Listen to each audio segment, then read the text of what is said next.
آپ حضرات کا بہت شکریہ.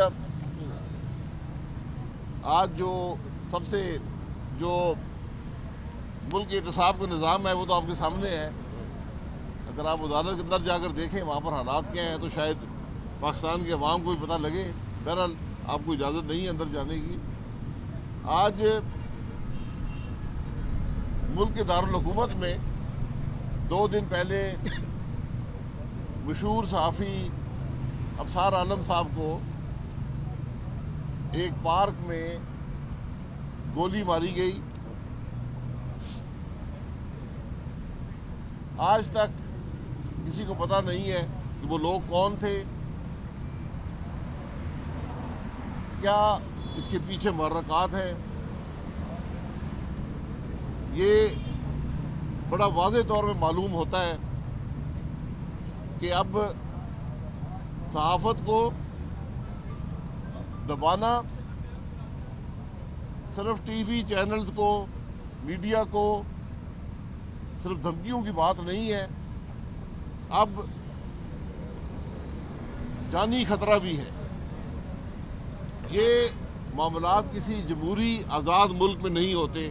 بدقسمتی سے ہم آج جس طرح معیشت زوال پذیر ہے, ملک کی خارجہ پالیسی زوال پذیر ہے, ملک کی پارلیمان زوال پذیر ہے, ملک میں اخلاقی قدریں زوال پذیر ہیں, مہنگائی کا عروج ہے, آج صحافت بھی دھمکیوں تلے, دباؤ تلے اور اب جانی خطرے کے ماتحت چل رہی ہے. یہ ملک کی بدنصیبی ہے کہ لا اینڈ آرڈر کے جو ذمہ دار ہیں وہ آج بھی ناکام ہیں کہ صحافیوں کو تحفظ دے سکیں. پوری دنیا یہ سوال کرتی ہے. جس طرح یہ واقعہ ہوا, میں اس کی تفصیلات میں نہیں جانا چاہتا. پارلیمان جو ہے وہ اس معاملے کو اٹھائے. ہم کل پارلیمان میں یہ معاملہ قومی اسمبلی میں اٹھائیں گے, لیکن مجھے کوئی توقع نہیں ہے کہ جو حکومت پارلیمان میں, جو اسپیکر پارلیمان میں ناموس رسالت کی بات نہ کرنے دے, مجھے کوئی توقع نہیں ہے کہ وہ صحافت کی آزادی کی بات کرنے دے. یہ بدنصیبی ہے ملک کی. آج ملک کے حالات آپ دیکھ لیں. کل کووڈ کا بدترین دن تھا. یہاں ایک NCOC بنی ہوئی ہے, یہاں پر وزراء کی ایک فوج ہے جن کی نوکریاں روز بدلی جاتی ہیں. آج تو یہ بتائے کہ یہ 23 کروڑ کا ملک جو ہے وہ خیرات میں ویکسینیشن دے کر اپنے عوام کو لگا رہا ہے. ملکوں نے جن کی آبادی 2-2, 4-4 کروڑ تھی, کروڑوں ٹیکے حاصل کر لیے. آج پاکستان کی حکومت ایک ٹیکہ خرید نہیں سکی. دنیا کا واحد ملک ہے جہاں پر عوام جو ہیں اپنے پیسے سے ویکسینیشن لے کر لگانے پر مجبور ہیں. تو میری گزارش ہے اس NCOC کو بند کریں. یہ ناکام ہو چکی ہے. یہ پاکستان کے عوام کو تحفظ نہیں دے سکی. یہ کوئی پالیسی نہیں بنا سکی. آج لوگ مشکل میں ہیں. اس عدالت کے اندر آج 4 وکلاء کم از کم صرف ایک عدالت کے اندر ان کو کووڈ کا شکار ہے. پارلیمان جو ہے وہ اس معاملے کو اٹھائے.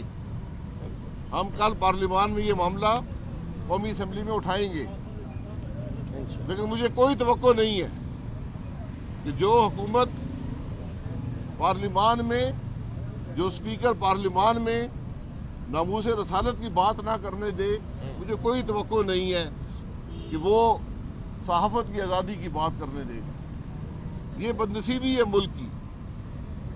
آج ملک کے حالات آپ دیکھ لیں. کل کووڈ کا بدترین دن تھا.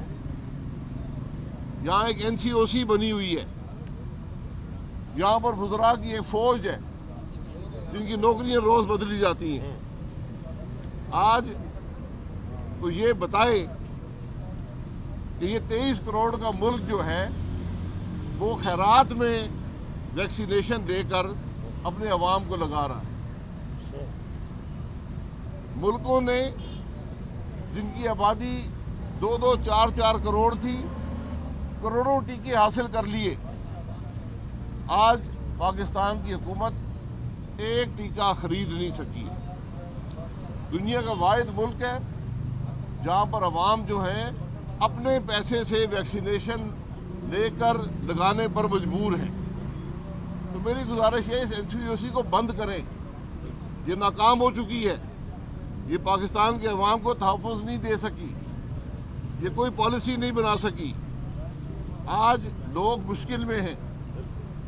اس عدالت کے اندر آج 4 وکلا کم از کم صرف ایک عدالت کے اندر ان کو کووڈ کا شکار ہے. آپ صحافیوں کو دیکھ لیں، آپ بہتر جانتے ہیں کہ کتنے صحافی آج کووڈ کا شکار ہیں. یہ بدنصیبی ہے کہ جہاں پر پوری دنیا نے کووڈ پہ قابو پا لیا، پاکستان میں کووڈ بڑھتا جا رہا ہے. اور وہ وقت دور نہیں ہے کہ پاکستانیوں کو کسی اور ملک میں سفر کرنے پر منع کر دیا جائے گا. یہ پالیسی کی ناکامی ہے. کابینہ کے اجلاس ہوتے ہیں، سیاسی جماعتوں کو کالعدم کیا جاتا ہے. کابینہ کو پتہ نہیں ہے کہ یہ اس کا اختیار نہیں ہے، کوئی قانون نہیں ہے. پھر اسی کالعدم جماعت سے مذاکرات ہوتے ہیں. یہ آج ملک کے اندر کابینہ اور اس کے وزیروں کی کیفیت ہے. یہ ہمارے وزیر اعظم کی کیفیت ہے. جی سر، آپ نے اسپیکر سے متعلق بات کی. اسی اسمبلی میں آپ کی طرف سے اسپیکر سے جو ڈائلاگ کیا گیا اس میں آپ کو ان کی جانب سے آپ نوٹس بھی کیا جاتا ہے. کیا آپ معافی مانگیں گے ان سے یا اسی طریقے سٹانس پہ؟ میں صرف ایک ذات سے معافی مانگتا ہوں. اسپیکر سے کسی اور انسان سے معافی نہیں مانگ سکتا. سر، کیا کہیں گے کہ شوگر انکوائری میں اب جو حکومتی شخصیات ہیں، پنجاب کے وزراء ہیں، ان کو نیب نے بلانا شروع کر دیا. آپ کیا سمجھتے ہیں کہ جو شوگر انکوائری ہے وہ پایا تکمیل تک پہنچ سکے؟ جو اصل اسٹیک ہولڈرز ہیں ان کو بھی نیب نہیں، مجھے کوئی توقع نہیں ہے. پنجاب کے وزراء کا کیا تعلق ہے؟ فیصلہ کیا ہے ملک کے وزیر اعظم نے. اس کو بلائیں نا نیب کے اندر. ECC کے چیئرمین کو بلائیں نا نیب کے اندر. ان وزراء کو بلائیں نیب کے اندر جو پاکستان کی 40% چینی کے مالک ہیں، جو یہ فیصلے کرتے ہیں کہ چینی کی قیمت 53 روپے سے بڑھ کر 115 روپے سے اوپر چلی گئی. اور آج اس ملک کے عوام جو ہیں وہ 1-1 کلو چینی شناختی کارڈ میں ہاتھ میں لے کر 1-1 کلو چینی خریدنے پر مجبور ہیں. یہ آج ملک کی کیفیت ہے. نیب جو ہے وہ صرف اپوزیشن کے لیے بنا تھا. ہمیں کوئی ڈر نہیں. ہم تو کہتے ہیں کہ ٹی وی کیمرے لگائیں اور پاکستان کے عوام کو دکھائیں کہ نیب کی حقیقت کیا ہے اور عدالتوں کی حقیقت کیا ہے. چینی کا معاملہ بڑا سیدھا ہے. قصوروار وزیر اعظم اور کابینہ ہے. نیب کا کیس بنائیں، ان کو اندر کریں. شہباز شریف آج 1.5 سال جیل کاٹ چکا ہے، الزام نہیں لگ سکا. تو ان وزیر اعظم کو بھی، ان وزیروں کو بھی 1.5 سال ڈالے اندر، پھر دیکھتے ہیں. انصاف کا تقاضا تو یہ ہے.